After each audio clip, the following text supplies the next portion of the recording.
Welcome everybody. Welcome back to another SpeakuP Monday here at Tropical Nomad. It's like rainy season here in Bali. It came with a vengeance. So we're inside the beautiful podcast studio here. We have Itchy and Bella on the, I was supposed to say Itchy and Bella on the wheels of steel like they're DJs. But yes, like a DJ, exactly. So SpeakuP Monday, every Monday here, 7 o'clock, Tropical Nomad. Today we have a beautiful guest, Evy. Thank you. From Sababay. Now, how do I pronounce your surname? Gozali. Gozali. Yeah, Gozali. Gozali. Yeah. Wonderful. We're looking to get a bit closer tonight just to get to know you a little bit more and have everyone else get to know you a little bit more as well. So without further ado, we may as well begin.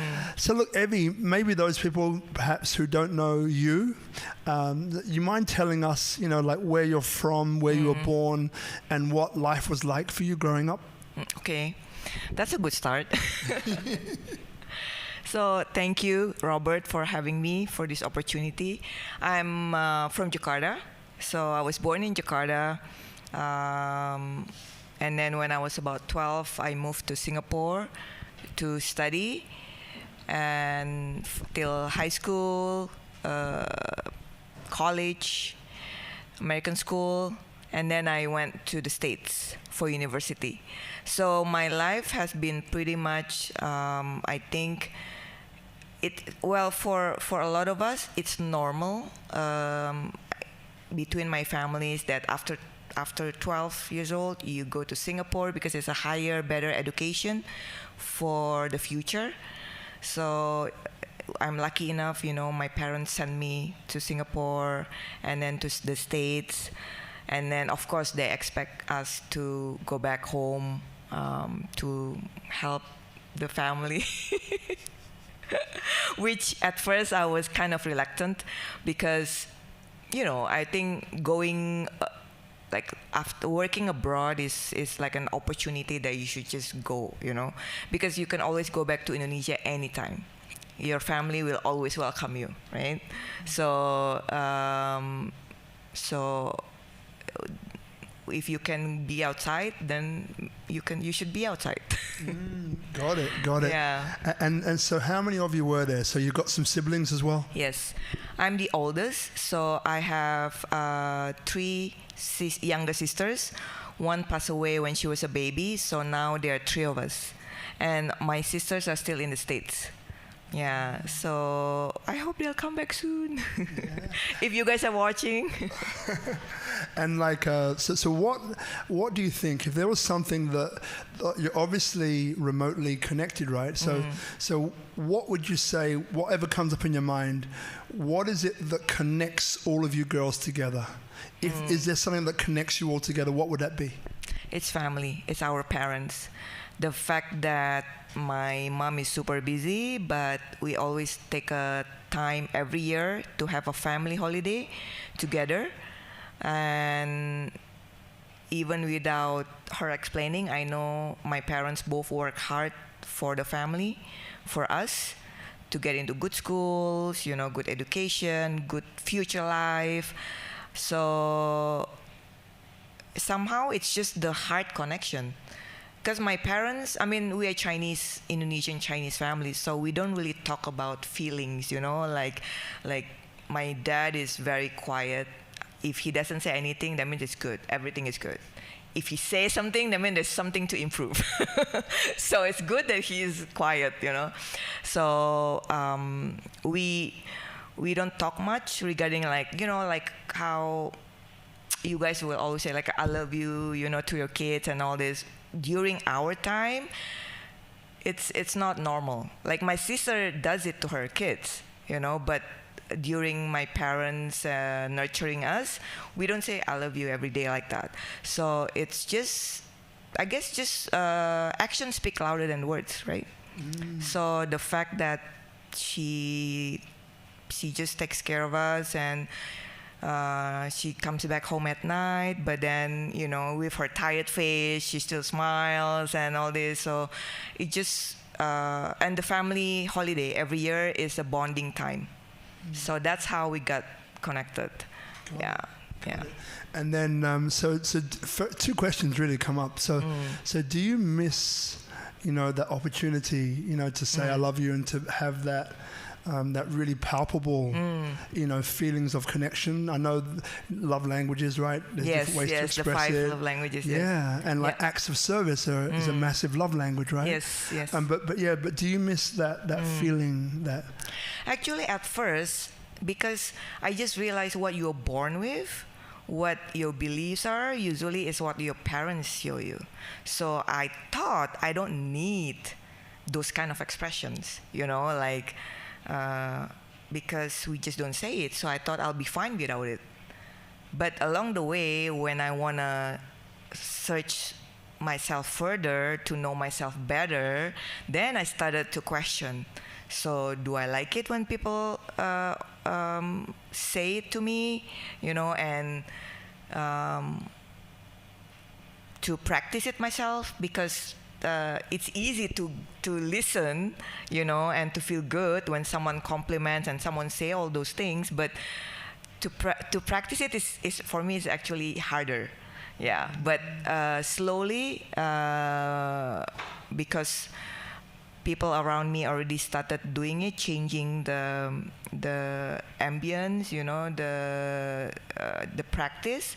So yes, now it's there. But before it's like nobody's saying it, so I think I'll just keep quiet because I'll just help you or something, like actions, Yeah. One of the really interesting things that I've noticed coming up was this ability to give and receive love. And it comes in so many different forms. Yes. And I've always been really good at giving love, and I think most of us are, right? We give love, affection, acts of service, beautiful words, compliments, this sort of thing. But when someone says to me and gives you something back, like, hey, thank you so much for doing that. Here's this. Oh, no. I couldn't accept that. Or hey, I love you. I think you're amazing. Thank you so much. And you're like, oh, well, I think you're amazing too. Yeah. But all of these are ways of just kind of pushing ourselves, not being able to receive love, right? So recently, I've been really noticing this coming up for me a bit, and I've been taking more of a conscious step into receiving love, into whichever way it comes. Yeah. So for you, where would you say you are in that journey of giving and receiving love? I think ever since I moved to Bali, I started to look at life differently, because before, when I was in Jakarta, I'm a big city girl. I like the malls. I like shopping. I don't really go to the to the gardens or with the farmers. It's just not my life before.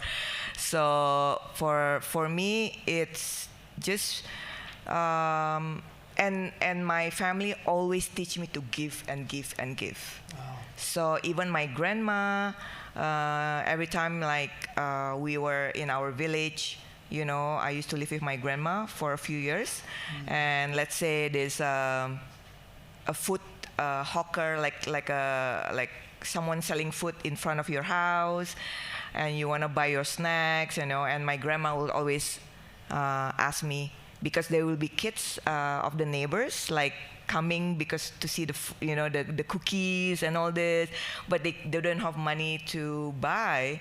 So my grandma will always ask them what do they want.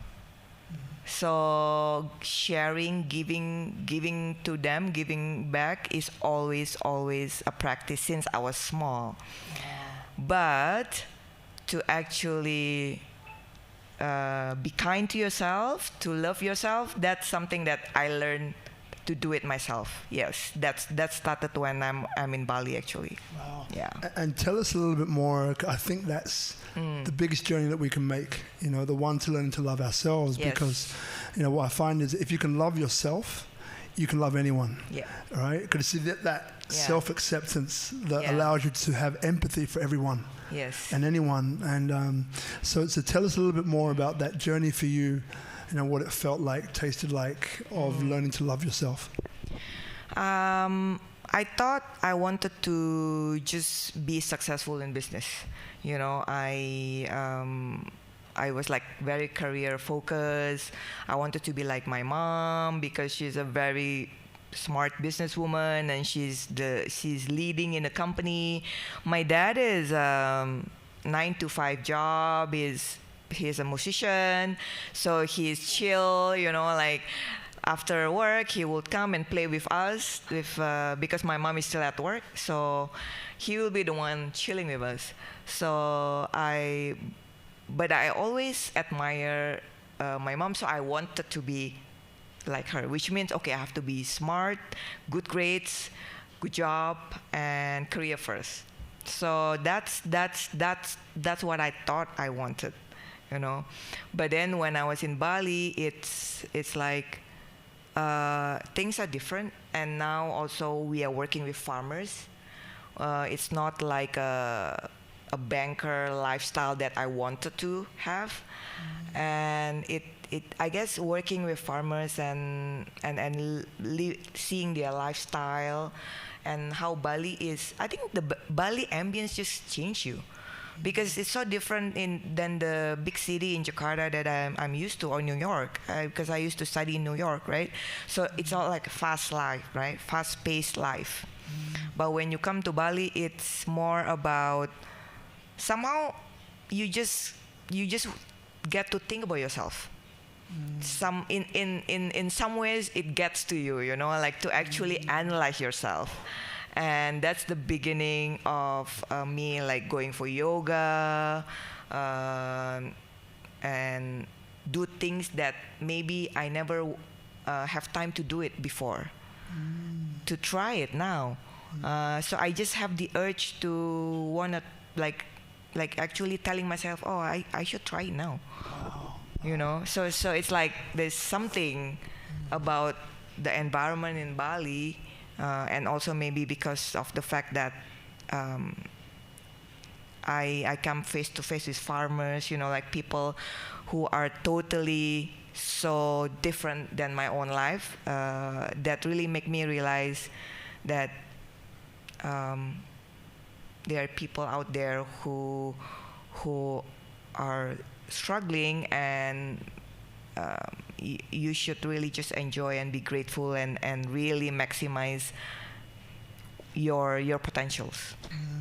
Yeah. And one of the things which I love about what you're saying, right, apart from the farmers, and we'll get into that, and we'll get into Sababay and the story, is, you know, your ability to give love. And I've been around you a little bit, not a great deal, but I see you not in action, but I see you, what I believe is the authentic you, right? Yeah. Which is giving. It's trying to ensure that people are comfortable. It's informing people about the story of others, about the plight of others, and how they can have an impact into someone else's life, right? Yes. I see all of that and I feel all of that, and it's a beautiful part of you which I love, right? Thank you. You're super welcome. I just want to let you know that. And so just and we'll do a little bit longer on this before we move forward into the business stuff. So if there was an experience that you can recall that gave you an insight into you that you weren't necessarily prepared to see, what would that be?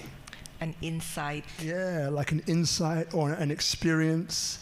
I don't want to lead this too much, but it's a bit like, you know, one of the first times that I did yoga, I really hated it because I got these really long legs and gangly body, and I couldn't contort my legs to get over that. I couldn't do it. I could do like one posture out of like 10. Like, I'm that mindset of like, I want to win, but I want to master this. So it's very difficult for me.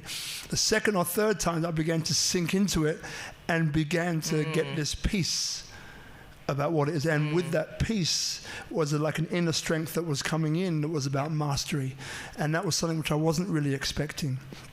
So for you it might be yoga related, it may be dealing with farmers, but is there an experience for you that gave you a different insight into yourself that you perhaps weren't ready for?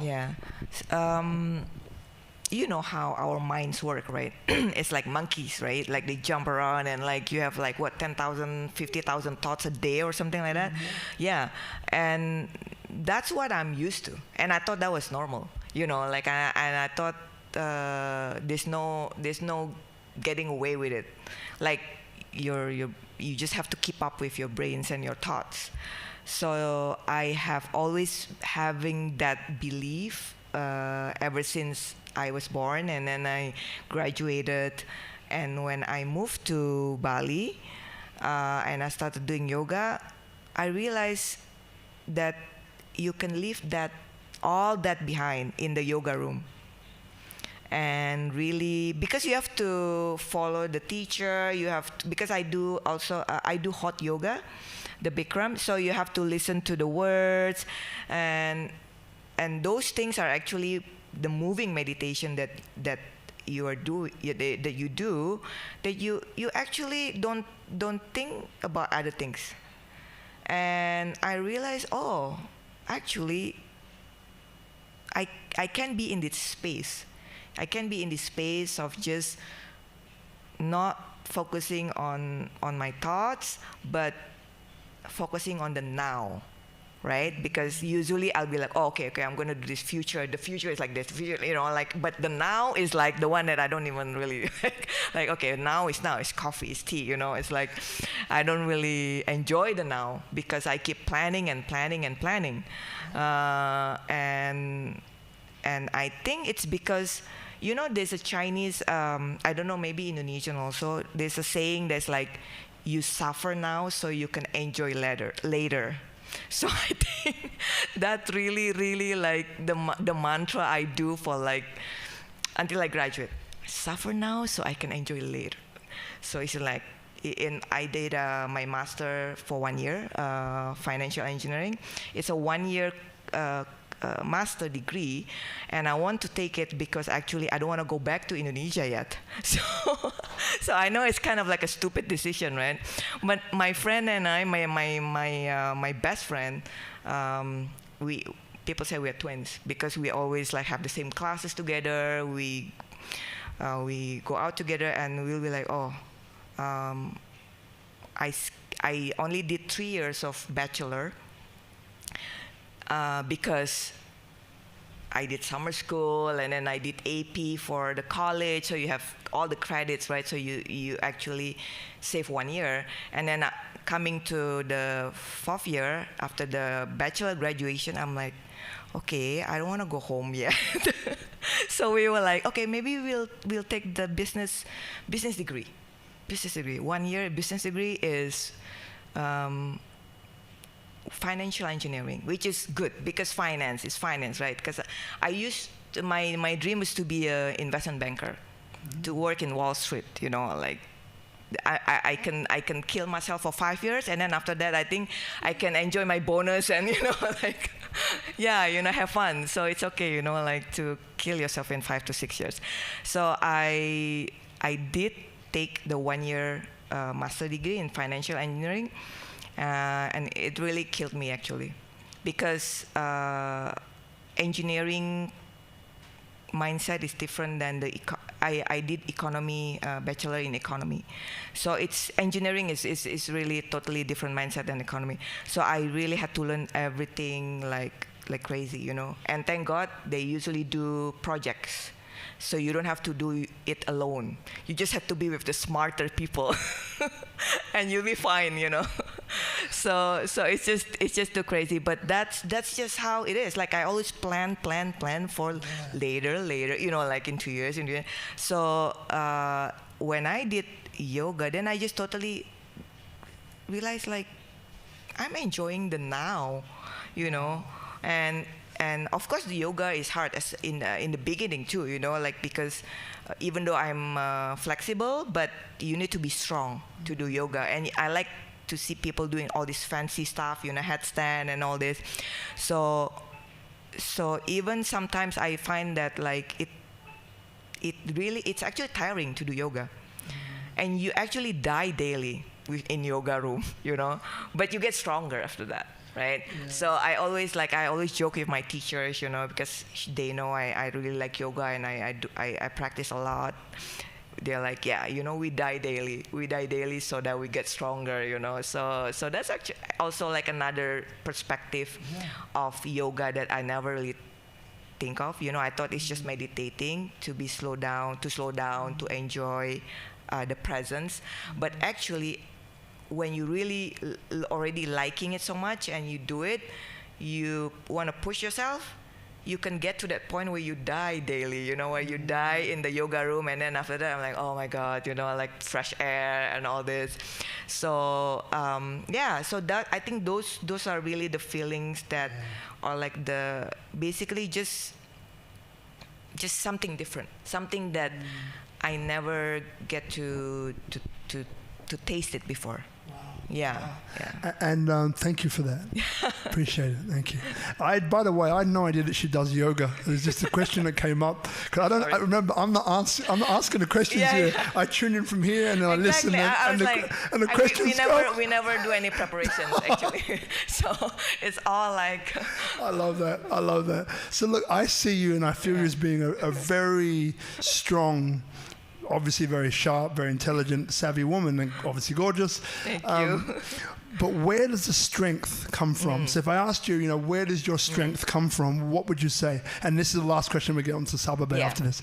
Of course, my parents really built me the foundation, because I really believe when you are a kid, you don't choose your parents, right? So you don't choose your family, but they really built you up, and the fact that they are faithful, they believe there's a God, there's a higher God, a higher almighty God that will take care of everything if you just trust him, and of course you have a heart that is not harming people, because that's of course, if you have bad thoughts, then that's not gonna be leading you to a good life. But those things really just like the persistence of having hope, that if you just take that extra step, to go again and do it and believe that you can do it within yourself, find the strength within yourself, because it's there, it's within you, the spark is there.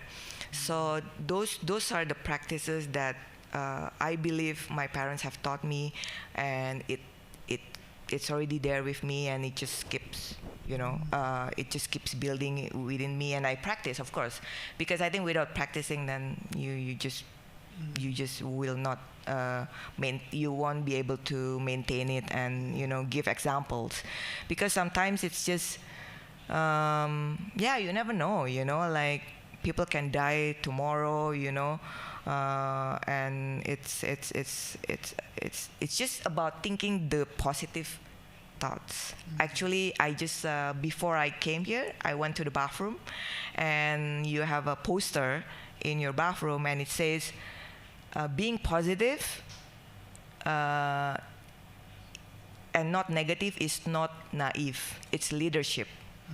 And I really believe that is your leadership. To be positive is a part of your leadership. Wow. And that really is that really is a part of the strength that I got. And also maybe because in my family, all the females, the women are very strong. They are all in business. So I'm surrounded by strong females who have moved the economy in a way, like, of course, the smaller economy and then the country, because it's all multiply effect, right? But they are always the one who doing things.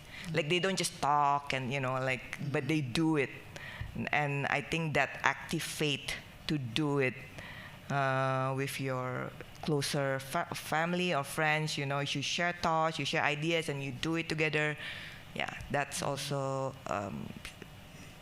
a living example that I have within my family. Wow. Yeah. That's beautiful, darling. Thank you.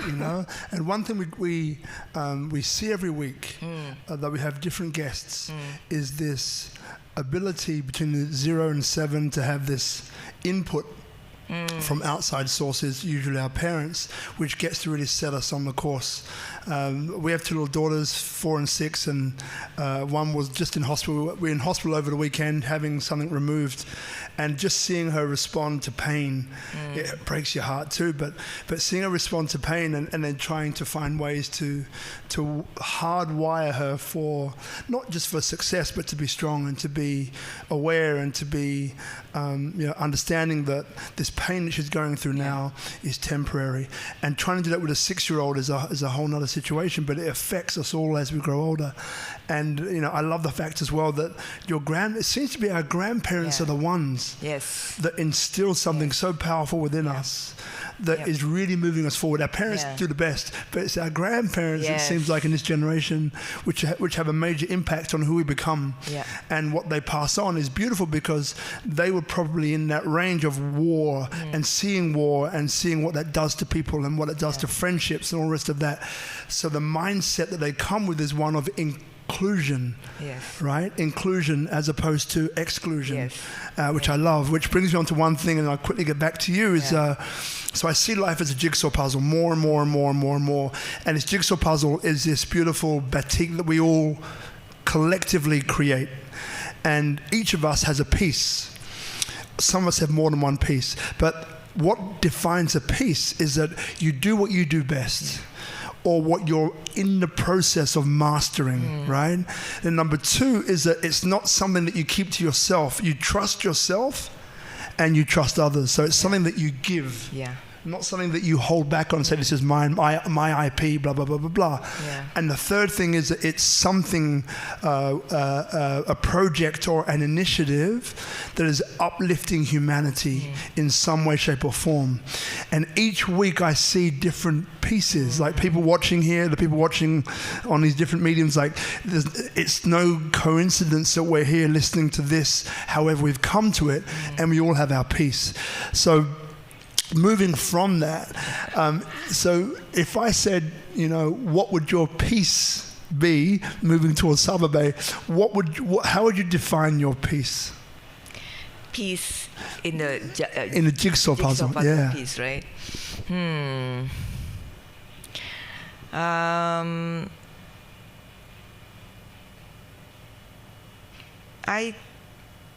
In this jigsaw puzzle piece, I would choose the fact that you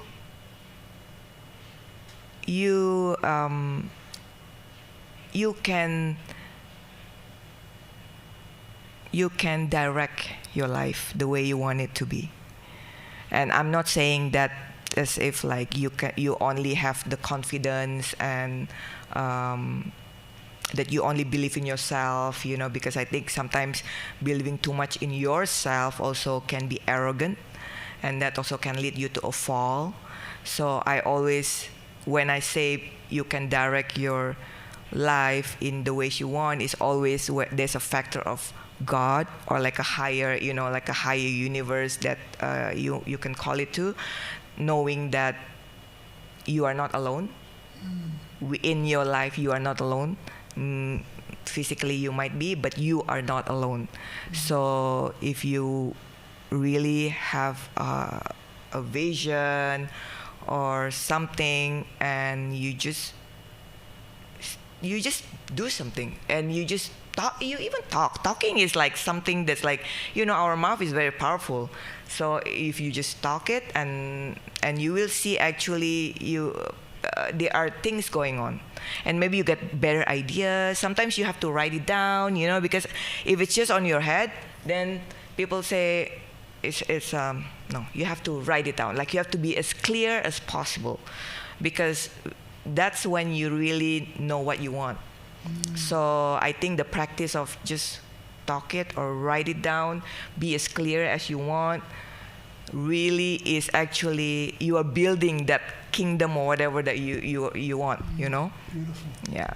So that's probably from my practice of life. Yeah. Thank you. Because see here, as I mentioned, there's no questions that are scripted. It just drops in. It's like, oh, I can't ask that, and you just ask it, right, and see what happens. But this is fun. Yeah, it's fun, right? So those of you watching at home, watching here, you know, like if you had a piece in this jigsaw puzzle of life, what would it be, and why? So ask yourself that question. It's an interesting question. So what do I bring to the table of life? What can I offer?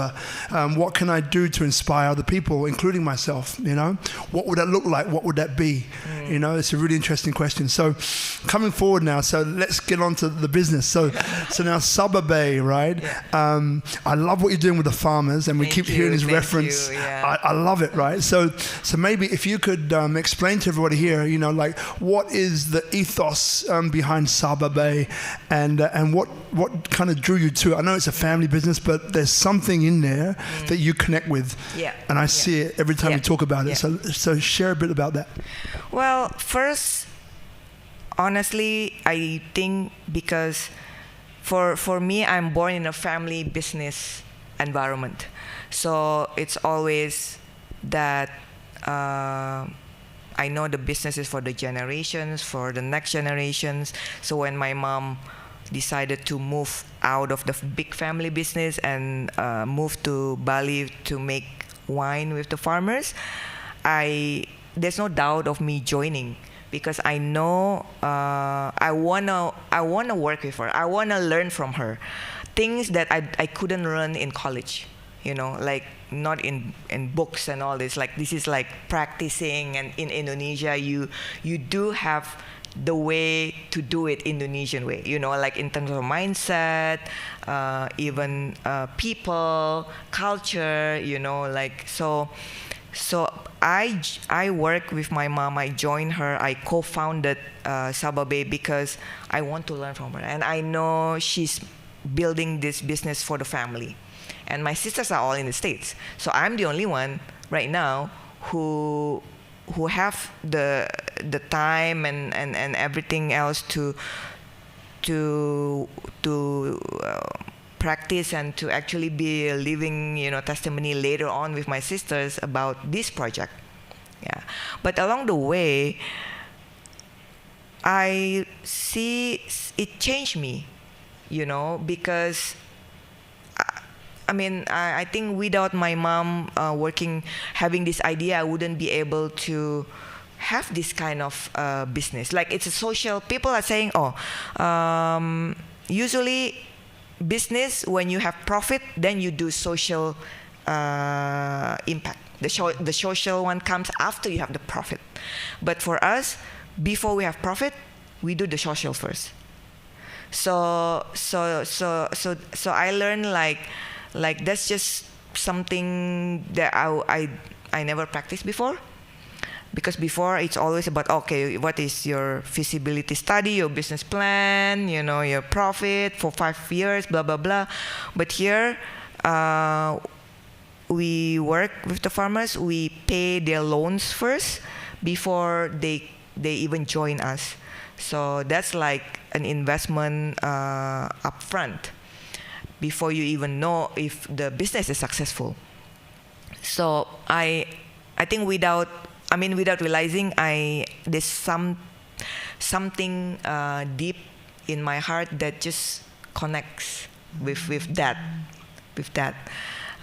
Because wine is a very new thing for Indonesians. It's not in our culture, so we do have a lot of questions, and people, you know, just like, why are you doing wine? You know, like even grapes. Like, can you grow grapes in Bali and blah blah blah. So those kind of questions people are always asking, but we know grapes grow everywhere in the world. So they already grow grapes when I found the farmers in 2009. So we know the grapes are there, and we know that it can be made into wine.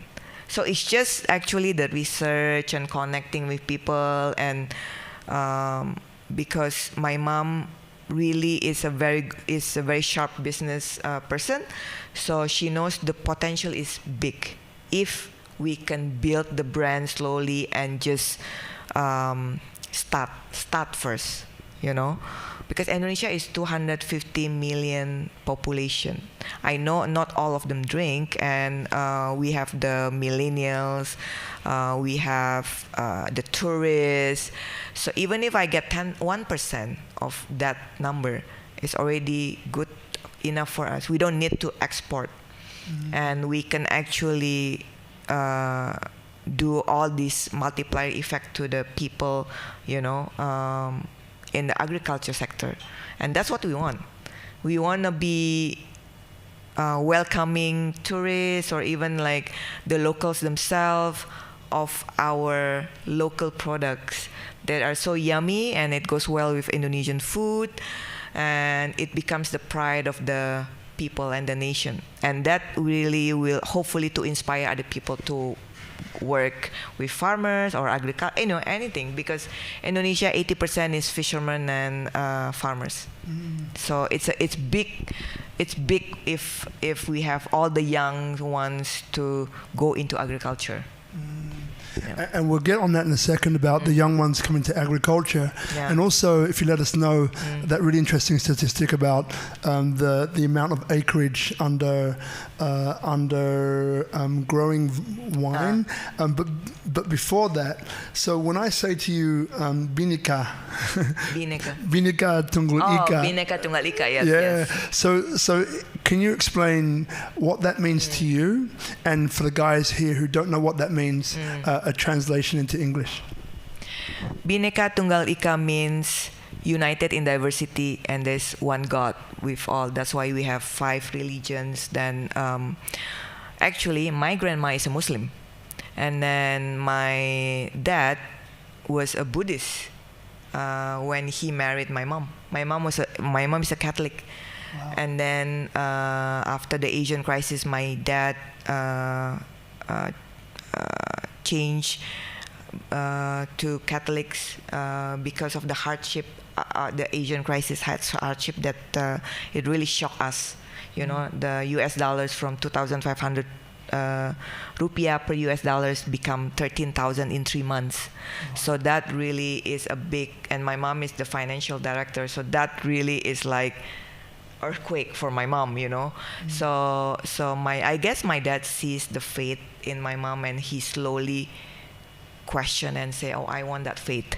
So he become Catholics, and so we are already Bhinneka Tunggal Ika in our own family, different religions, and for us, actually, we never really talk about it, you know, because we just take it for granted. I think, you know, when you're born with it, then it's always in the wall of, you know, the school and the office, the eagle.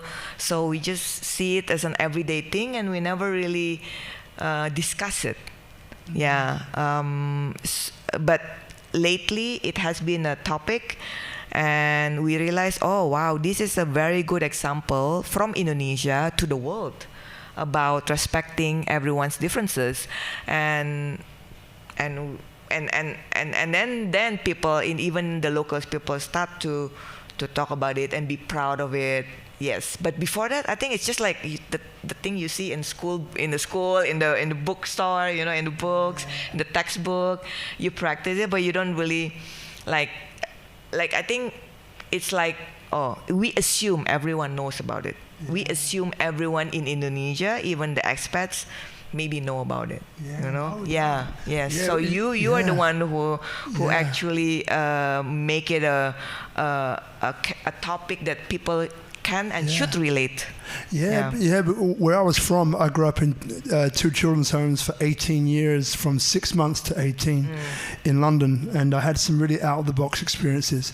But I realized pretty early that I was a bridge. I was able to connect black and white, and I was able to have empathy through different experiences that happened to me. Some were not pleasant, and I really got that sense of unity. I got the sense that, you know, we all have our own unique story, which is beautiful and amazing for its own things. But underneath all that, what connects us all is unity. Yes. Like what connects us is collective awareness, unconscious, that we're all connected to, right? So we're all one when it comes on that level. When I got here and I was at Kebon vintage markets, and I saw the eagle, and I saw the motto of Indonesia underneath of Bhinneka Tunggal Ika. It blew my mind, and that's also why at the bottom of, you can't see it on screen, but when you look at this on YouTube or anything like that, you'll see unity and diversity, and that's where it comes from. I think it's the most powerful thing on the planet, and I love the fact that Indonesia has it, and I love the fact that I found out about it, and it just reconnected me to all of that kind of that depth of history.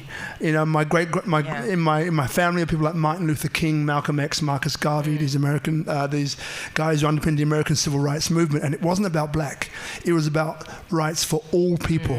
So it's something that's very deep within me, and when I found it here, I was like, God dang, it's brought tears to my eyes. That's why you're here. It's tearing me up now. So I love that. So then getting back to the farmers, what I also love about what you're saying is that the next generation, right, to make it cool again, and we spoke last week with Janur, the plastic exchange guy, amazing man, about dignity, right? Which people don't always see. Expats don't always see with Indonesia. I see it so clearly now because it's on my radar. But before I didn't necessarily see it so clearly.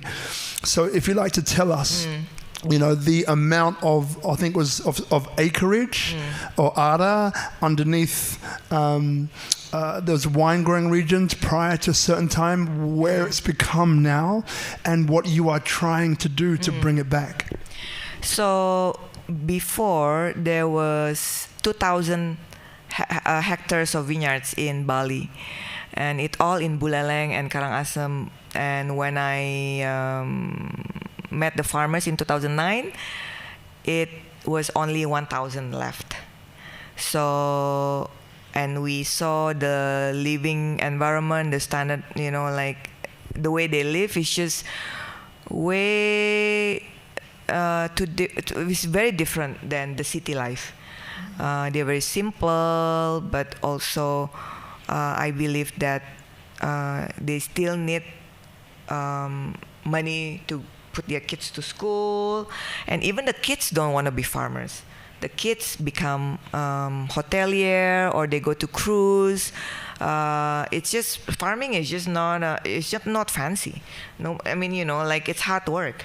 You like, and Bali, I mean, Indonesia is humid, so you get sweaty all, you know, you get dirty. So I don't see young people at that time in the farmland or in the vineyards. So my mom was just like researching, like gathering all the data about Bali and how they live. We found out there were 7 layers of middlemen, from the farmers to the market.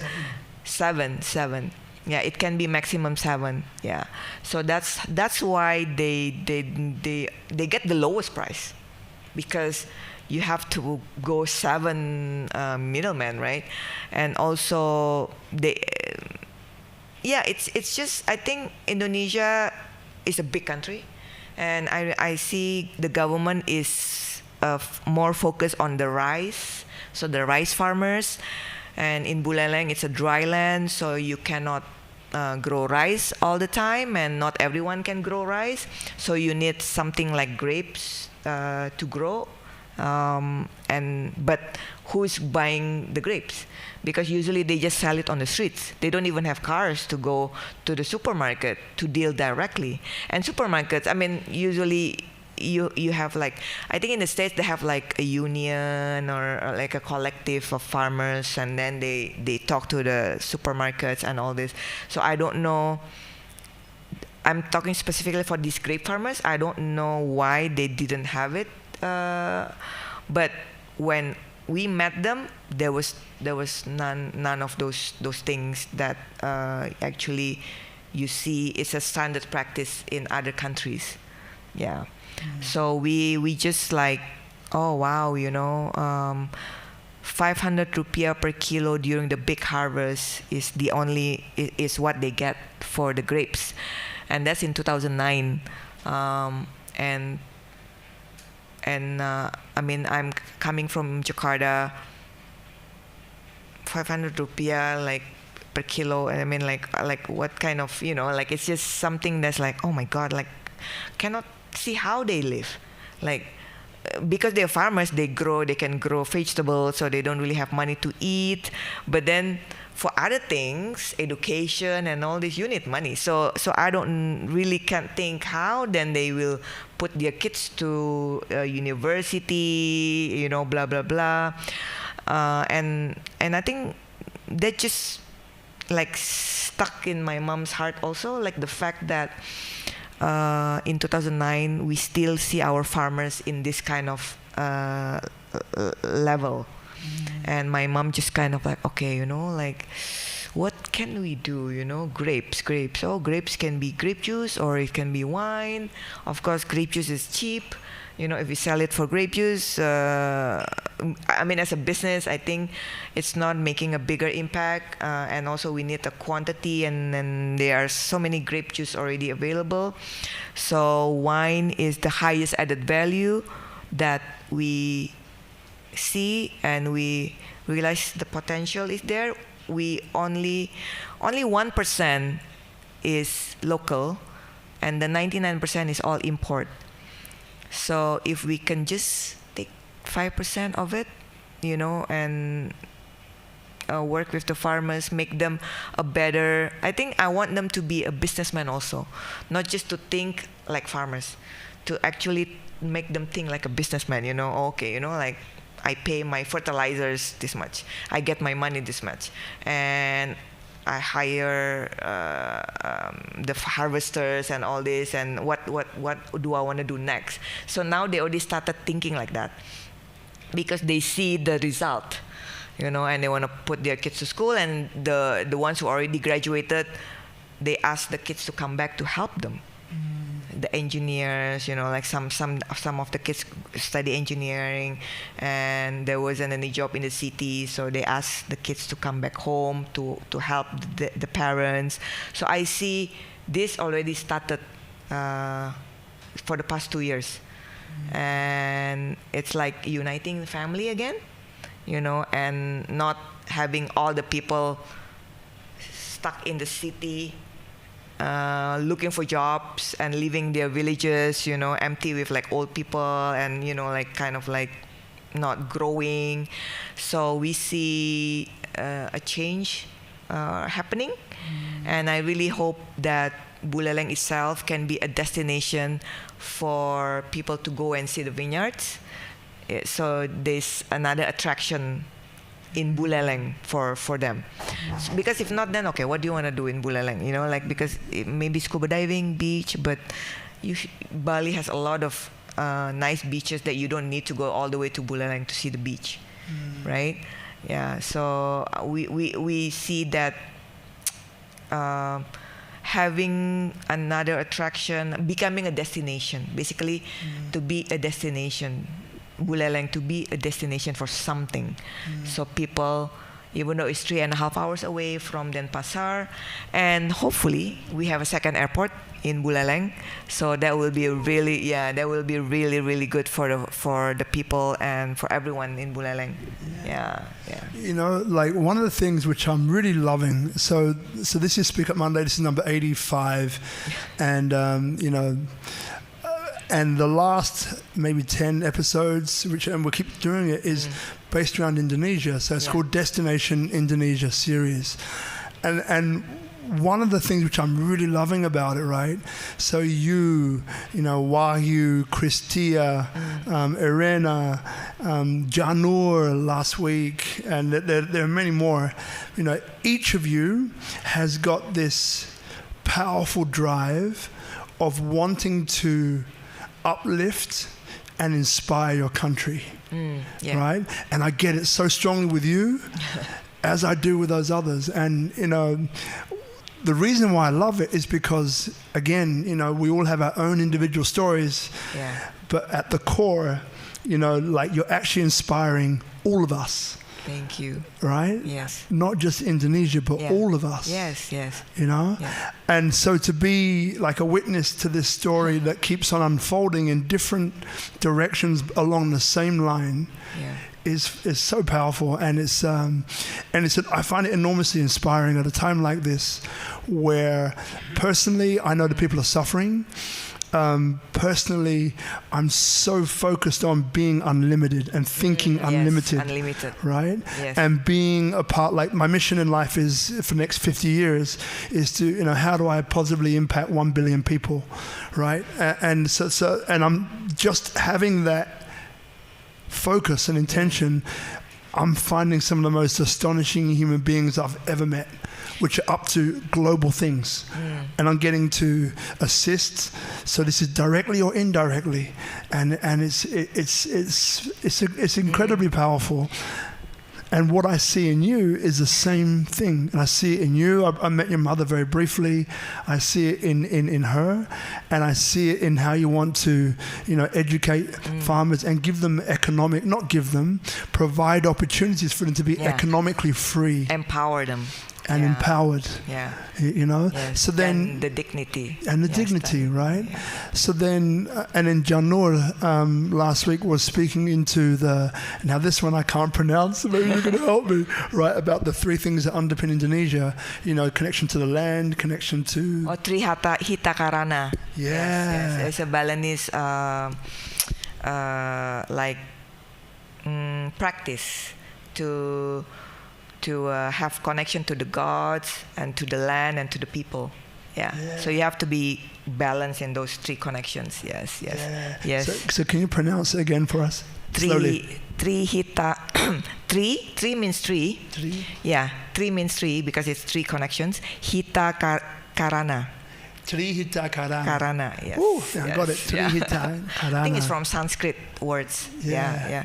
But when you were just talking about like inspiring people, actually, like even though you inspire your own country, but you're inspiring like other people in the whole world. I was just talking with my cousin. He's a consultant. So we were just talking about how now companies are valued by their brand valuation, not about what's your assets, like your land, your office. They don't really put a lot of, they still do value those tangible assets, the house, the cars, but what they actually give more and also focus more is on the brand valuation, because the brand valuation actually is connecting to the possibility of the future to inspire, That's why like Gojek and like Google's, because we were just talking about valuation, like company valuation, like how can you value Google that much? Like our Gojek, if in the report they're not actually profiting now, they don't have profits now, but someone can invest so much into Gojek or like Google, how can they? What they see is the valuation of the future, the inspiration, and all this connection and all these benefits, impacts that they will have later on. So even in company now, they are also already going to that direction. So isn't that cool? That's super like the business cool. world is actually changing in terms of now they value the inspiration or like the ideas that the company has to connect with the world. Such a powerful way. Far out. I love that. and look, so I'm going to ask you a question, right? And so what do you need? Now, before you answer the question, so this is not from a place of need, like, I need, help me, Lord. It's not from that place. It's from a place of giving and receiving love. As we kind of started this whole interview with, giving and receiving love. So if, and it can be for yourself, for your company, for example, and I don't hold any punches, right? So when I go to, it might be to a Pepito, and I sent her a video the other day, right? I don't know why I did it. I do know, but anyway, I do know. So I sent the video, and I was looking for a bottle of wine, right? So I go in there and I pick up like a bottle of Plaga because it's the cheapest one, and No disrespect to Plugger, I know you're not cheap, right? So I went and I picked it up, and it suddenly came to me, Sababay, and I went looking for Sababay, like, where is it? I can't see it, and I was looking for it, and then eventually my eye line moved up, and I saw the labels. Because your label is the smallest label in the world. Sababay is written like this small. I'm like, come on, write it bigger. Give us a chance. Give us a chance to see the damn label. It's like this really cool label. It's like Sababay in the corner. I'm like, God, come on, Evy, do something about the branding. Anyway, so what happens is that when I see the Sababay, I put back the bottle of Plugger and I pick up the Sababay. Okay, I'm getting this one. So the point that I'm trying to say, you mentioned about brand value, right? Yeah. Is that I'm so connected to you now because I've been out to Sababay, I've seen the vineyard, I've seen what you're doing for farmers, I've seen what you're trying to do for Indonesia, I've seen that you're one of the only ones which is Indonesian, and literally the money stays in Indonesia, it doesn't go overseas, right? So for me, I feel not only philosophically aligned, but I feel felt aligned, right? Thank you. Yeah. So, and what I was saying to you, offering my branding services, make it bigger, right? Was that how do you do that? How do you put that onto a label so people who don't know the story can understand? If I buy this, then I'm reinvesting into the country or into the island that I so love, and this is a way for me to reinvest into the future. Yes. Right, so for me then it's a no-brainer. It's like wherever I go, I even ask the guy, where's your Sababay? You're running out, right? So, but that's me, and that's what I'm trying to impart to people. Whoever's watching this, it's direct. I'm not lying. I'm telling you the truth. I am selling you hardcore on Sababay wines. There you go. I said it, but it's obvious anyway. So then, having said that, right? So when I ask you, like, what is it that you need? So if there's someone who's watching this who's saying, you know what, this sounds really cool, I love what you guys are about, I love what you're doing, how can I help? What would you say to them? Okay, the small logo will be my homework to to talk to my creative team, but I think it's clear that during this pandemic, it's even shown how local economy is so important. Everyone is struggling, and if we don't have a strong local economy, like Bali, like no tourists, and then suddenly, oh my God, like everything is empty. We don't even really before this we don't really even focus that much on the local tourists. We only think about the international tourists. So even us, we realize that we have to connect more also to the locals, So, but then again, sometimes the message to the locals and to the expats or to the locals who have been traveling all over the world and has been drinking all the best wines, when they travel is different. So I would like to ask everyone at home or here to give a chance and try the local wines, and also maybe come and visit us if you are in Bali. Our winery is in Gianyar. We do a winery tour, and give us a chance to, and you taste it with an open mind, because grapes grown in different part of the country or even in the microclimate is different. I mean, like the same grapes in the different microclimates. So what I'm just asking is to just taste with an open mind, knowing this is actually a new latitude wine. We are not an old world, we are not a new world, we are called new latitude because we are grown in the non-traditional winemaking regions. So area like Thailand, Myanmar, and some part of China, we are all called new latitudes. And we are still small, growing, but of course we'll be more confident if we have your support to to just try with an open mind and see whether you like it. If you like our story, then you already 50%, we already 50% capture your heart. So hopefully after you taste it, then you will be like hardcore fans like Robert. I can't go buy it now. It's so annoying. You guys would change my life. You messed up my life. Messed up my life for the better. I'm happy for the better. For the better.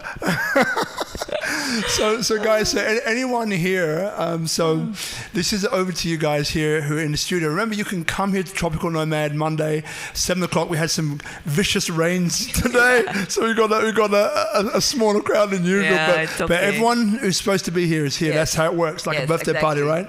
There you go. So if anyone has any questions, right, just put your hand up. We've got a mic? Yeah. So we can find a mic. Remember, those who are asking questions, so make sure you turn the mic towards your mouth. That way you get the best sound quality. And that way as well, the guys at home can hear.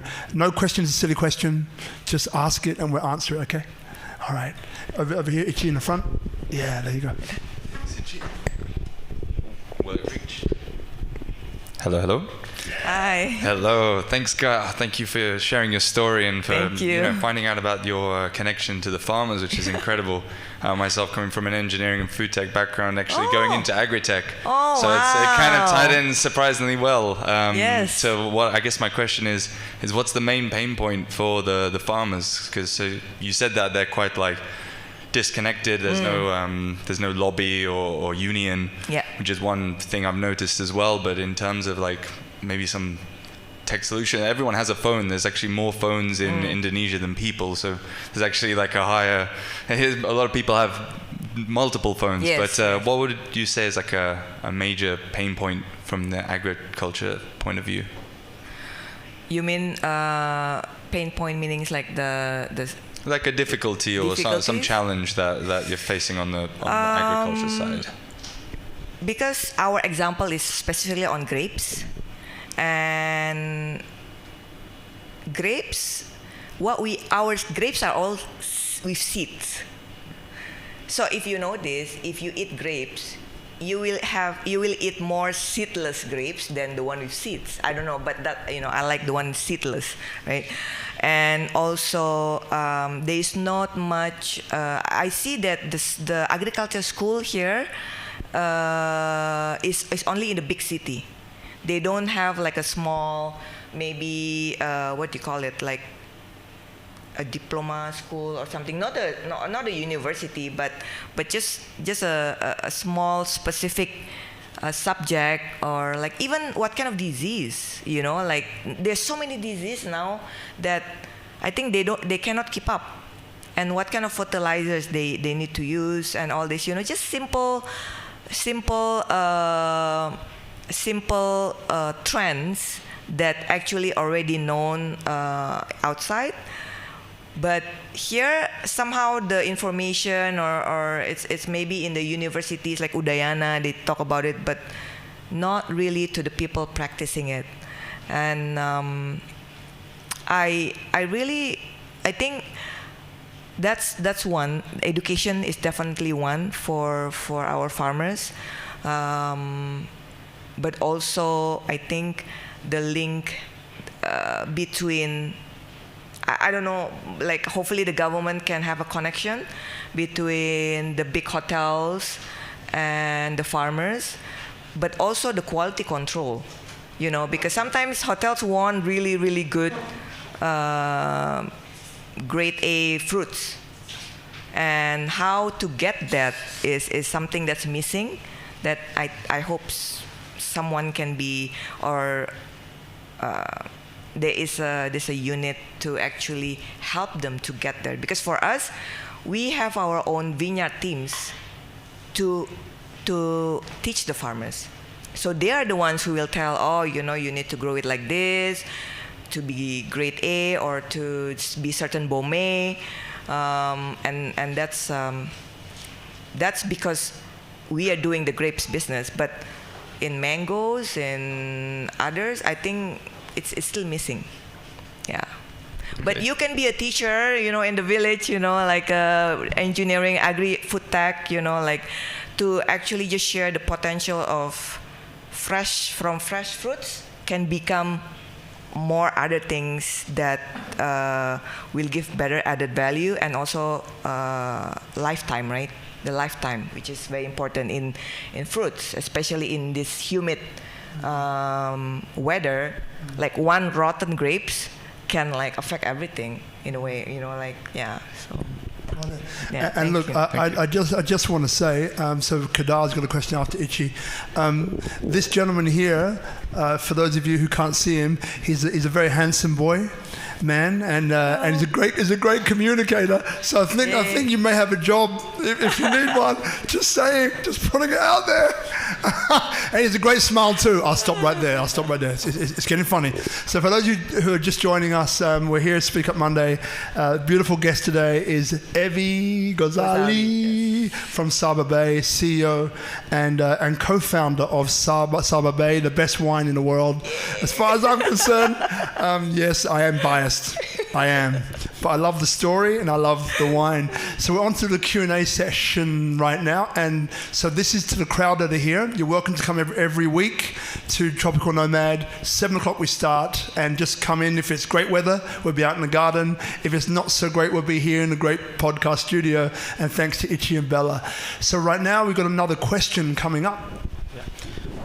You mentioned that when you first started, it was 2,000. Before you started, it was 2,000 acres. Yeah, no. Hectares. 2,000 hectares. The farmers, already having the vineyards, yes. Yeah, and then it reduced to 1,000. 1,000. Yeah. So what is the current proportion now? What is the current? Well, right now we only work with about 60 to 70 farmers, and we have about 120 hectares. Oh. So there's still a lot of farmers there who need to So there's a little bit of analogy what I want to bring in. When I was traveling in Australia, there is this town called Bundaberg. Maybe Robert knows it. Thunderbird? Bundaberg. Oh, Bundaberg. Yeah.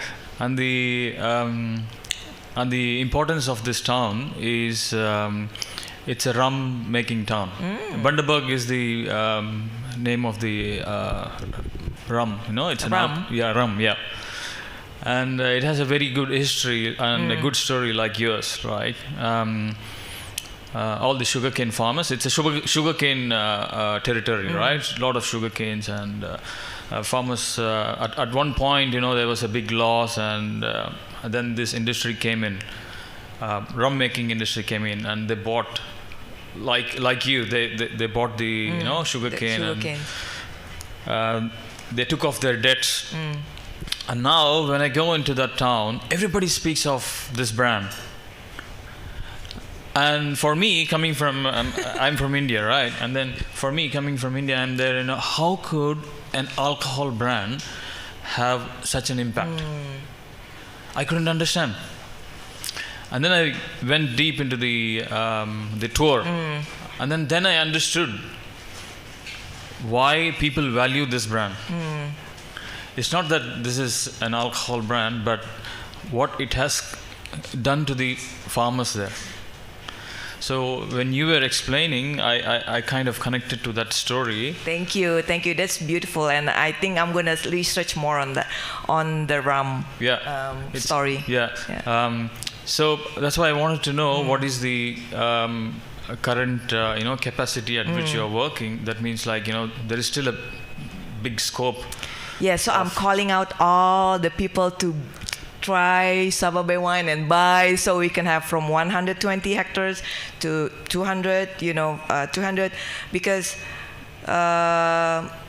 of course we have to be sensible, we have farmers waiting in line to join us, but as a company we need to make sure we can sell the wines, and get the cash flow right and all this.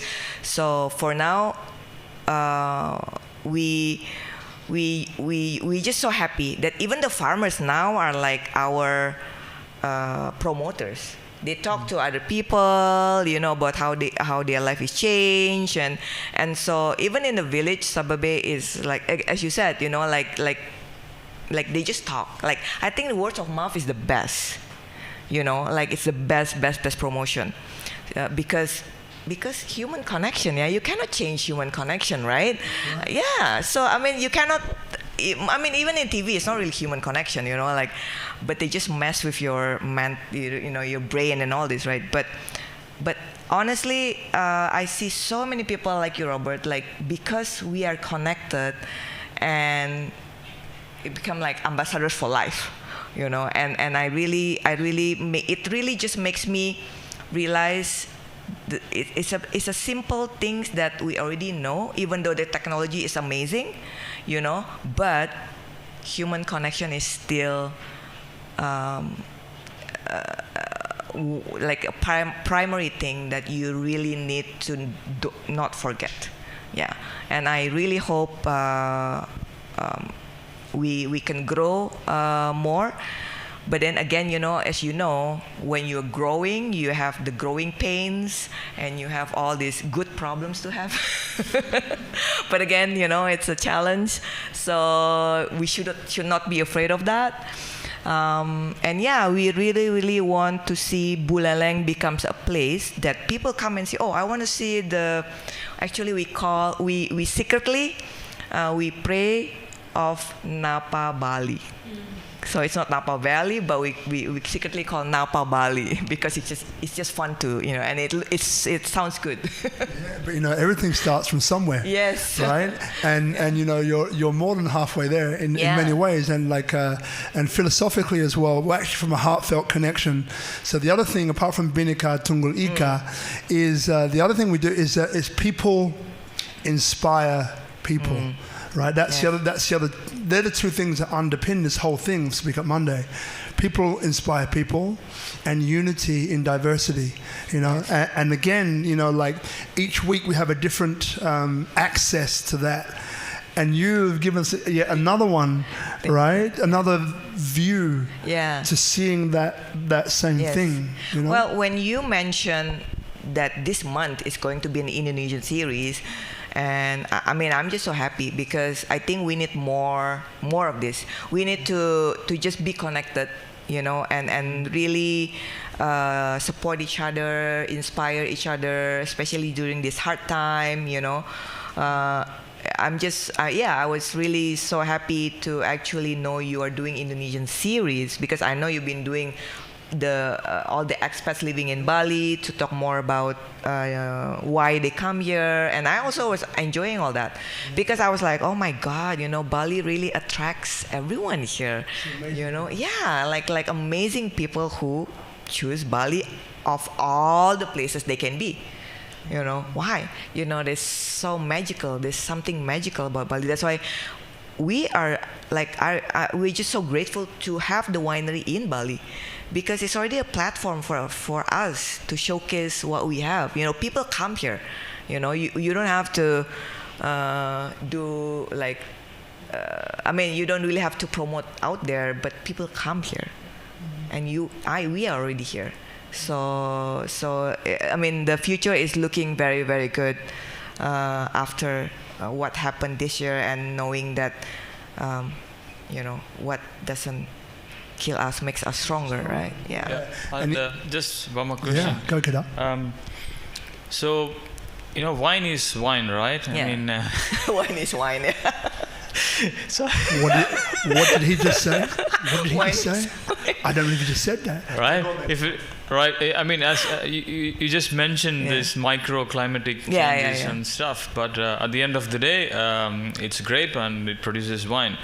So, in my mind, I'm not able to, understand and comprehend what is that difficulty you are facing with the brand, and with this, positioning yourself as a brand, because the wine is wine, and then this is a carbon neutral wine because it's not shipped from any other country, and so just want to I think just the mindset of having wine made in Bali, which is not really a common thing, you know, like you know wines grow. Like I said, even we are not in that wine region, in the winemaking region. So we are out of that, what you already know until now. All the books, like all the books about wine before, maybe only for the last 5 years, include Asia there. Before, there's no Asia. So you don't, you know, it's like, it's a new thing. It's totally a new thing.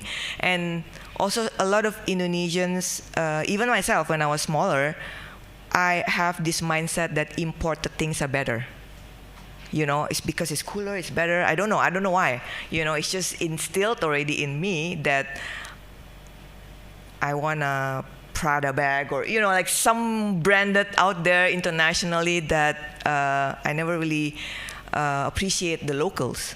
So that's also in a way a challenge that we have to just educate, open minds, and let them see, let them taste. And of course, wine has different types of wine, you know, and you have people who have been drinking wine, you have the beginners, so you have so many different types of category drinkers that we really need to. We're like just trying to please everyone in the beginning, because we don't know who likes who, we don't know which island likes which wines, so it's like a big research for us, but we really take it fun, because I think that's very important. You know, to have it fun, like to have our team feel like a family, and it's a fun practice, it's a fun project. Yeah, so I think when you talk about wine in Indonesia, those two are the mindset, and the fact that culturally we have jamu, we have coffee, we have arak, but we don't really have wine talking in from our grandmother, you know, like our great-great-grandmother. So that's definitely something new, and not even in the textbook when you study wine. Yeah. Got it. Yeah. And Itchy, thank you for that, darling. Itchy, if you take a few pictures, that would be great. I'll ask Bella to. So just to give you a little bit of insight, so my friend over here is working with a global organization, and he's working on a global solution, a platform for which NGOs and all sorts of companies, which are sustainable companies, have the best opportunity to impact the most people. Okay. And what he does as well is that part of that is a back-end solution to which he crunches big data. So crunches big data to make the most important decisions. So many weeks ago, we had a guy called Tarush Agarwal. Now, Tarush Agarwal was one of the main team behind a company called WeWork. Okay, WeWork, yeah. Yeah, right. So WeWork was, I think, the fastest growing company in the world for a long time. And what he did within that organization was crunch all of the big data to make the best decisions geographically, strategically, and everything else. And the thing which I loved about his interview, what I really got from that is that a lot of the time we make decisions based upon the data that we have available. So I have all this data available, I'll make a decision based upon the data. Now, to me, that sounds correct. I'm like, yep, I would do that too. Sounds good, right? Yeah. And he goes, well, look, there's a different way of looking at it. If we step back from the data for a minute and then going back into our mind, probably right brain, even left brain is okay, and say, not of the data which I have available, but what is the best data points that I need to make the best decision. which is subtle, but it's a major difference. Because one is saying, I'll use what I have already, and the other is saying, well, hang on a second, let's put that away. What is it that I need to make the best decision, which may not be what I have already? So I may need to go and find something else in order to make the most informed decision, which is the most strategic decision that will give me the best opportunity to have success. And that's what Kedar does as well. Did I just mention his name? I'm sorry. That's what my learned friend over here. He's the data man. Yes, call him the data man, right? So he's from India. He's a beautiful guy, massive heart, love him to death, and we're doing some stuff together as well. But an amazing guy, really, just like you. And look, by the way, and I hope you don't want to mention this, but we've been talking a lot about your mum, right? And she missed it all, but she'll catch it on the replay. Yeah, she will. So Evy's mum is here, everybody. Yeah. So I just want to welcome you, darling. Thank you so much for coming. Great to see you again. And she has had some of the most remarkable things to say about you in such a beautiful way. And she's made you proud. Let's just put it like that. She's made you very, very proud. Thank you, There you Robert. go. That's super welcome. Oh, again, all warm again inside. So now, does anyone else have a question? Yes, just over here.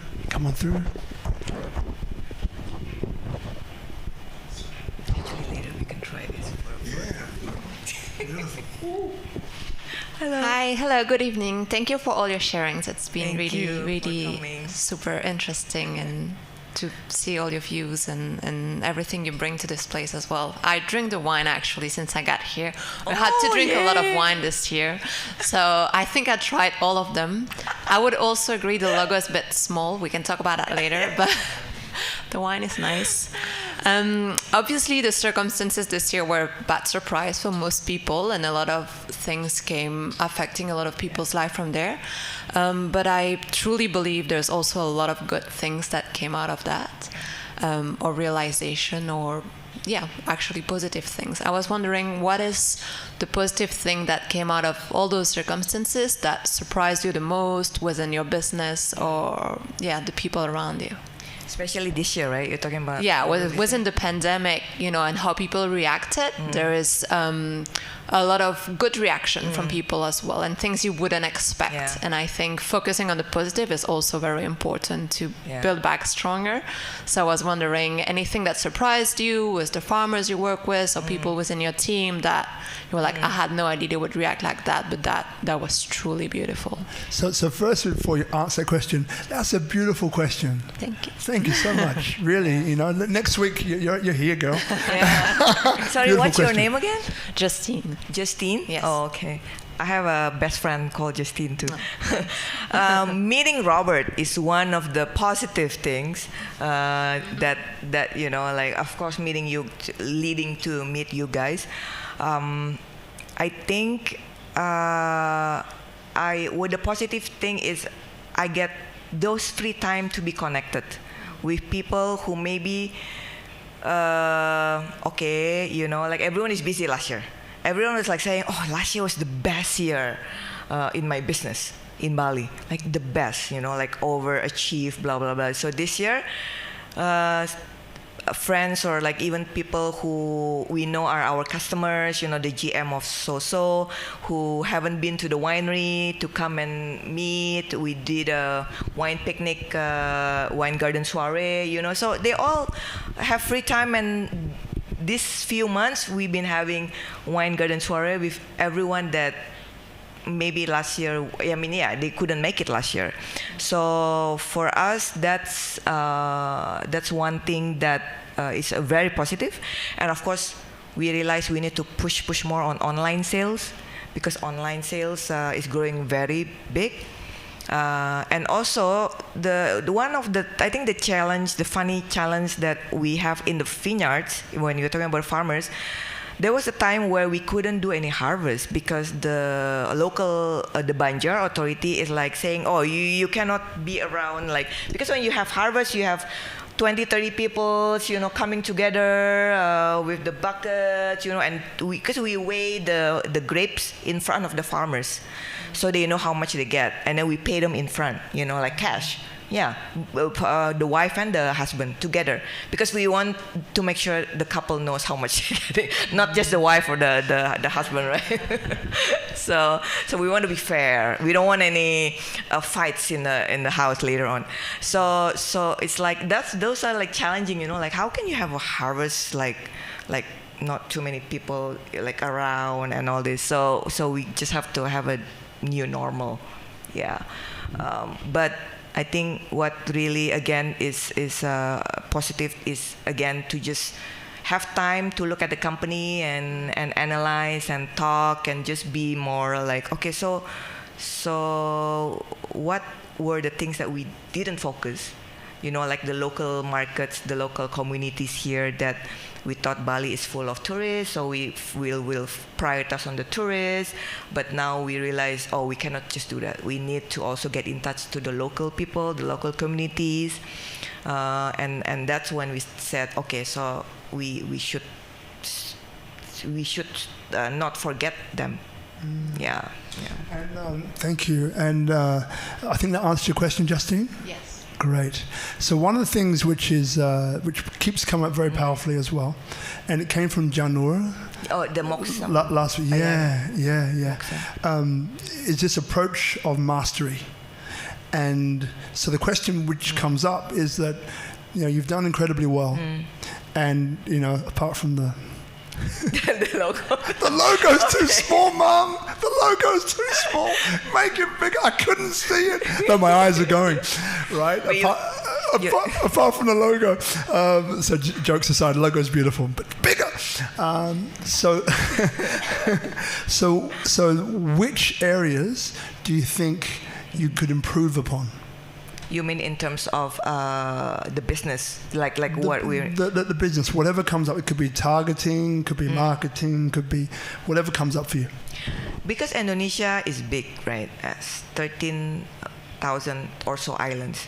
So we haven't really focused on the different islands and which one is like more the millennials or the older ones who can buy a more expensive wine.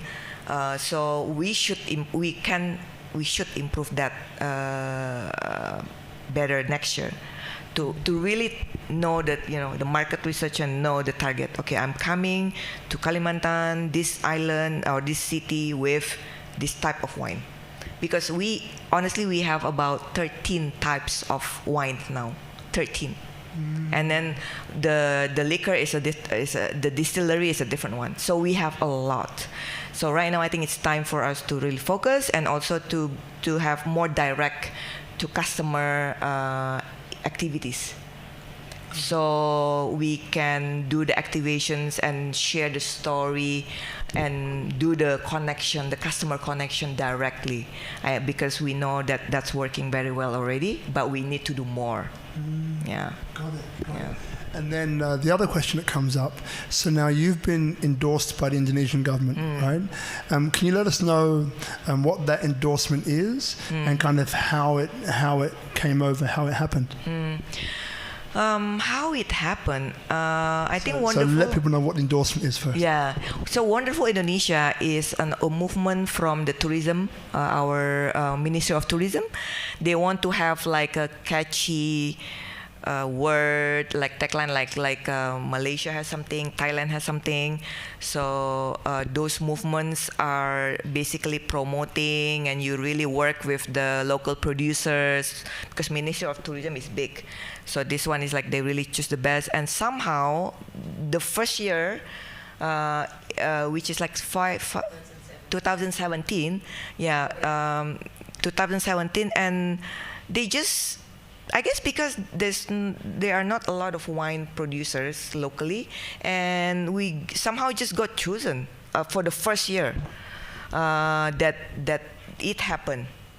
And the endorsement is like, okay, you need to put the Wonderful Indonesia logo in your product.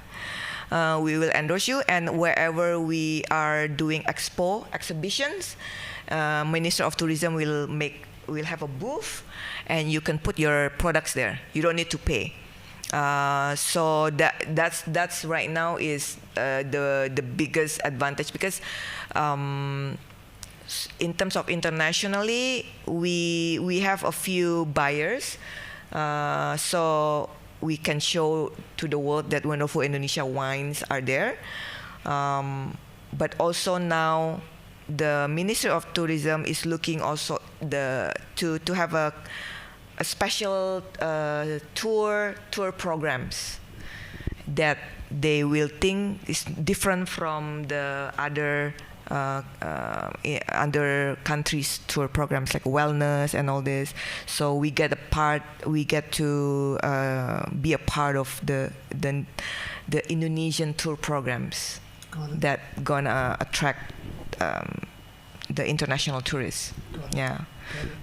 So it's the last few questions coming up. One popped in, which maybe I should have asked earlier on. So what was or has been the most difficult time for you, and how did you overcome it? I think the most difficult during this journey is when we had to wait 3 years from having the license to produce to the license to sell, because it's different. We have to complete like maybe 12 licenses, as a factory, as a winery.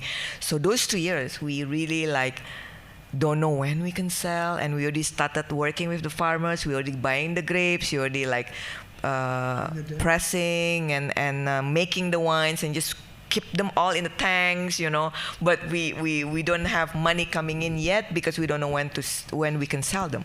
So those 3 years are really I cannot even really talk openly to my friends about this project, because it's they're gonna ask, so where are your products, and I cannot even answer that myself. So that's I think for now is the hardest challenge. And how did you overcome? We keep moving. We keep going to the government to keep do the administration and go from one door to another and bring them to the farms, to the vineyards, to Buleleng, to see that the farmers are there, the grapes are there, that if you said we cannot sell this wine, that means you have to tell our farmers that they're not going to have jobs anymore, because we are actually connected to them directly. So I think those are the efforts that we took, extra efforts that we took to actually make them see, hey, we are really working with farmers, and there's not. It's simply as that. It's as simple as that. Yeah. And then internally of you, so that's what you did. Yeah. But internally of you, so how did you keep on going internally? Praying. Number one is praying to again, go back to the faith that my parents, my grandparents teach me, that you can always talk to God. Pour your heart out, you can talk to your mom, you can talk to your parents, but there's a limit to that, But when you talk to God, he's never gonna be tired of listening to you. So that's definitely I'm still practicing it. But then again, I think to be out of comfort zone is always a thing. Like when you live, you will always have that moment where you just have to be okay with out of your comfort zone. Love it. Yeah. Thank you. So look, we're gonna begin to wrap up. So what I'm gonna ask you to do in a minute, even now, as I say a few words to camera, if you think about, maybe there's something which you would like to say, maybe it's something that you've said already, reinforcing it, but whatever comes up for you, to tell people, either here or at home, as a way to close this show for tonight, okay? So I'll give you about a minute to think of what that feels like and tastes like and all the rest of that. So in the meantime, For those of you who are here, Yes. I've just been told you're going to get some of this. Yes. So if you're not here, sucked in, you should have come, shouldn't you? I tried to drop you some hints, you didn't listen. So I'm looking forward to that. Not sure about this one. Ooh, which one is this? This is our latest baby. So this is actually an infused vodka. Ooh, Saba infused vodka. Yes. Guys, you're missing out. You're missing out there. I can see people like scrambling to get here. It's like, I know the show is live. I live around the corner. I've got 5 minutes. Doors locked. Too late. So guys, next week we have Carly Cummings is coming next week. So lovely. Carly's amazing. So Yeah, Carly yeah. Cummings from Bali Buddies. She's an amazing, Yes. beautiful mum, human being, Australian originally, and has been coming here for a long time, and is probably one of the biggest advocates of Bali that I've ever met. And she has Bali Buddies is over 100,000 followers now, but she's amazing, and Bali is in her heart, it's in her soul, it's in the way she speaks, Yeah. it's in her kids, right? So I'm looking forward to having a chat with her next week and just seeing what makes her tick, what drives her and what keeps her coming back for more, right? So that's coming up next week, and then I think the week after that we will have Michelle, who is the president of the Rotary Club. Oh, okay. Yeah, and she's amazing. The work that they're doing locally to help all the situation here in Bali, an amazing Yes. woman, and that will be, I think that will be December, and then we get started into January. So the Destination Indonesia Series was going to be 1 month, but it's been going for 2 months already, and there's no signs of it stopping, because the more that you scratch beneath the surface, the more that you find. And there are some amazing, compelling, powerful, intelligent, smart, dynamic Indonesians that I just want to have a chat to. And like the purpose of this is 2 reasons, right? People inspire people, no matter where you're from, no matter what your color, background, language you speak, people inspire people. And the second one is Bhinneka Tunggal Ika, right? Which yes. is unity in diversity. Unity is power. So these are the 2 things which basically, are the platform for this show. And this is number 85, right? So 85 times we've done this. Yes. And it started off with another beautiful Indonesian, Matilda Dwi Lestari, who is the first female Indonesian team to climb the highest mountain on 7 continents. She's the first. Yeah, including Everest. It's called the 7 Summits Challenge. And this whole Indonesia thing, this whole Q&A started because of her, because she was too afraid to do this presentation. But I got her when I said, well, let's do a Q&A. And she was like, okay. She is amazing. Matilda Dwi Lestari, national Indonesian hero, beautiful person, huge heart, amazing spirit, and extremely powerful, courageous woman, right? And we're getting more and more and more of that. You're one of those. Yeah, and I think I have a few that maybe you would like to know. I mean, it's just nice to know everyone is so working hard together to promote, to inspire. It's like giving you energy, like to meet them is giving you energy for whatever you do. Yes. So it's good. You are really inspiring online and offline. I love it. Like personally, it goes deep within me, and I love doing it. I would, there's no money in this for any of us, right? But I do it because I love doing it, and I love opening things up and being able to show people something. Because part of this is about rewiring the conditioning that a lot of people have, be it about Indonesian people, black people, American people, English people. Like, as I said, we all have our own unique, powerful, amazing story, but beneath all of that, we're all connected. It's one. It's one unity collective. And each week, we find a different way into that same river or ocean of consciousness, which I absolutely love. And so this is the biggest reason for doing this. And on that note, I just want to thank Itchy and Bella here at Tropical Nomad, making things so good and technically brilliant and and he's a beautiful, soulful man, that one as well, and Bella's beautiful. So this is where I hand over to you, Evie. Thank you so much for being an amazing woman, sharing yourself with us, letting us into your world, and seeing how you deal with life and how you overcome things, and what inspires and drives you and directs you in your life, because that is what people hear and people at home, can really imbibe and see, and then maybe try some of those things for themselves, right? Yes. And try them on and be reminded of who they are, which is an unlimited spiritual being living a human existence, right? Yes. So this is why I want to thank you for being here and sharing yourself with us. And over to you. Thank you. Thank you. So when you asked me what is the title of today's talk, and I quickly just I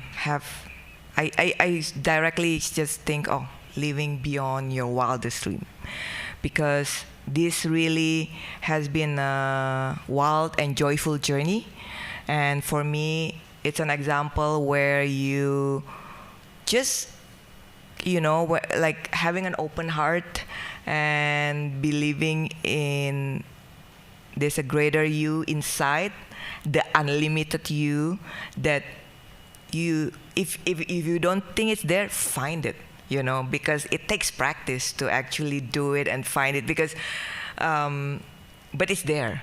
So I just want to share with you guys that you are unlimited, and this is just a small part of the journey that I know gonna touch more hearts and gonna be hopefully like a legacy, especially for Indonesia, because I never thought of having a winery like in my own home country, like these are like this supposed to be my dream after I make money being an investment banker, like 5-10 years later, and then buy a vineyard, like that's what they do, right? But here it's like, I didn't actually get that dream, but I got the vineyard now, I got the winery, so I'm just enjoying my life as a wine taster. So yes, always just know that there's always a positivity in your life, and that belief you will go through it, I just can't say more, because I think it's just so important to find that faith that you are unlimited, and just practice it, because no one gets it right away, just so, yeah. Thank you, darling. Thank you. Round of applause, guys. Thank you.